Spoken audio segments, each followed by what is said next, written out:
ক্রেতা বিক্রেতা পরস্পর আলাদা না হওয়া পর্যন্ত উভয়ের জন্য অধিকার বহাল থাকে। তারা উভয়ে যদি সততা অবলম্বন করে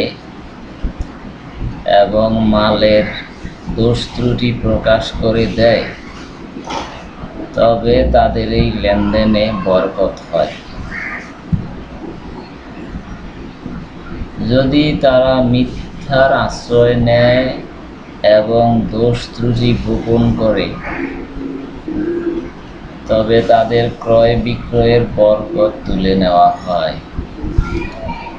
আল হাদিস, তিরমিজি শরীফ, হাদিস নাম্বার 1183।